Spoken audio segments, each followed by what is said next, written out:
lagi nating babantayan at pipiliin ang ating sinasabi. Dapat po ay yung mabuting ikatitibay ng mga makakapakinig. Sapagkat tayo pong mga Kristiyano, ayon po sa aklat ng Mateo Kapitulo 5 sa talatang 13 patuloy, ay mga asin ng sanglibutan. Dapat po ang ating pananalita ay laging magkalasang asin. Gaya po ng sinasabi sa aklat po ng Kolosas, Kapitulo 4 sa talatang 6, ang inyong pananalita naway magkalasang asin na laging may biyaya upang maalaman ninyo kung ano ang dapat ninyong sabihin. Kaya tayo pong mga Kristiyano ay mga asin kung sa papaanong paraan yung ating pananalita ay magkalasang asin, may pakinabang, may biyaya para yung mga nakakapakinig, maging yung ating kausap man o yung mga nasa palibot ay makinabang ng biyaya. May mga pagkakataong hindi po natin alam na ginagabayan tayo at ginagamit ng Panginoon, dinadala sa isang pagkakataon na may makausap ng mga tao. Ito po ay kaparaanan ng Diyos na binibigyan tayo ng pagkakataon na ibahagi natin ang salita ng Diyos. Kaya saan man tayo pumunta, sino man ang ating kausap, pipiliin po natin ang ating mga sasabihin sa ating kausap at sa mga nakikinig, dapat ay yung mabuting ikatitibay para makinabang ng biyaya ang mga magsisipakinig. At sa talatang 30, at huwag ninyong pighatiin ang Espiritu Santo ng Diyos na sa Kanya kayo'y tinatakan hanggang sa kaarawan ng pagkatubos. Ang mga Kristiyanong nabautismohan, gaya nga sa Gawa Kapitulo 2 sa talatang 38, magsisi kayo at magpabautismo ang bawat isa sa inyo sa ikapagpapatawad ng inyong mga kasalanan at tatanggapin ninyo ang kaloob ng Espiritu Santo. Kaya pagkatapos mabautismuhan, mapapatawad sa kasalanan at tatanggapin ang kaloob ng Espiritu Santo. Kaya nga sa aklat ng Efeso, Kapitulo 1, sa talatang 13 at 14, ang tatak, selyo ng ating kaligtasan ay walang iba kundi yung tatak ng Espiritu Santo. Kaya ang mga Kristiyano ay meron pong gabay ng Espiritu Santo. Yan po ay tatak, patunay ng ating kaligtasan. Na dahil dito, ay huwag nating pipighatiin ang Espiritu Santo. Papaano po na pipighati ang Espiritu Santo? Ay sa paggawa ng mga kahalayan, ng mga pagsisinungaling at ng mga paggawa ng mali.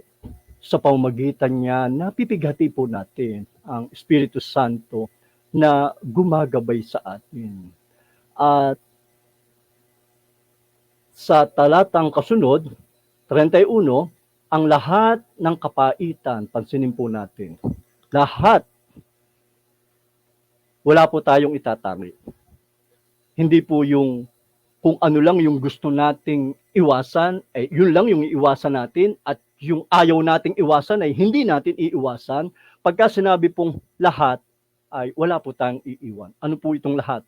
Ng kapaitan, kagalitan, pagkakaalit, kadaldalan, panglilibak, ay mga alis nawa sa inyo, pati ng lahat ng masasamang akala.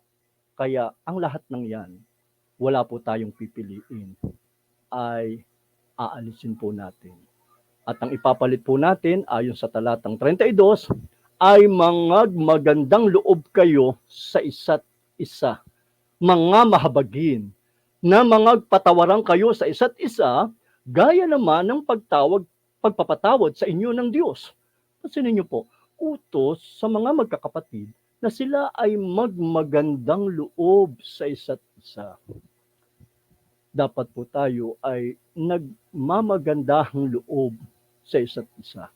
At tayo ay nagiging mahabagin. Tandaan po natin, kanina ating pong binasa na dahil sa laki ng habag ng Diyos, bagamat tayo patay sa ating mga kasalanan, tayo ay binuhay na kalakip ni Kristo.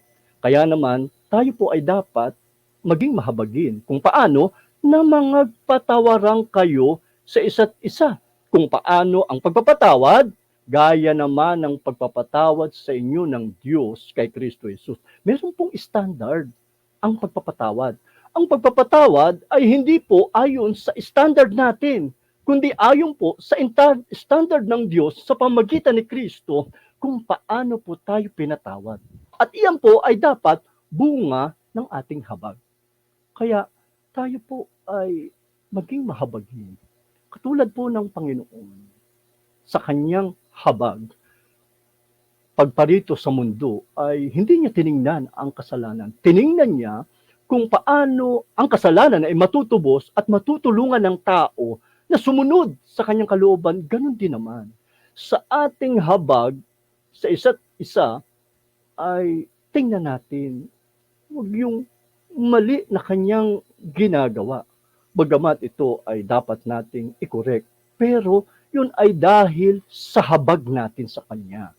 At pagka siya ay humingi ng tawad sa kanyang pagkakamali sa atin, dahil sa habag natin, patatawarin natin ang mga kapatirang nagkakasala sa atin. Kung paano po ang pagpapatawad ay ang standard ng Diyos, ng kanyang pagpapatawad sa mga tao sa pamamagitan ni Kristo, na hindi natin laging ipapaalala at isusumbat pa sa ating pong mga ipinatawad na, kung paano ang Diyos ay nilimot na yung ating mga kasalanan, ay ganun din naman. Pagka tayo nagpatawad, ay limutin na natin ang kanyang kasalanan at tulungan natin siya kung paano makababangon o maitutuwid niya ang ginagawa niyang mali. Tandaan po natin, ang kapatirang kahabag-habag ay hindi po yung nakakasunod,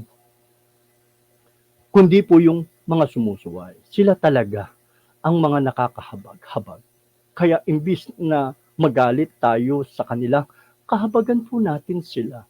Tulungan natin sila kung paano nila maitutuwid yung mga mali na kanilang ginagawa. Gaya nga po ng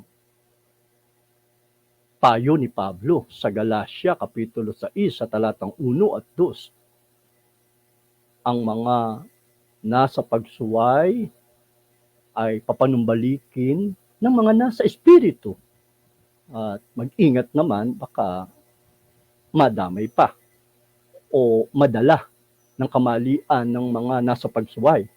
At iyon po, ayon sa talatang 2, magdalahan kayo ng pasanin sa isa't isa, sundin ninyong gayon ang kautusan ni Kristo. Utos po yan ng Panginoong Jesucristo. Ang pagdadalahan ng mga pasanin kung papaano, pagka nakikita natin ang ating mga kapatiran, ay huwag nating ipagwalang bahala. Pagkos, puntahan po natin at hikayating makapanumbalik. Yan po ang habag ng Panginoon. Ang pagtulong sa mga kapatirang nagkakasala. Kung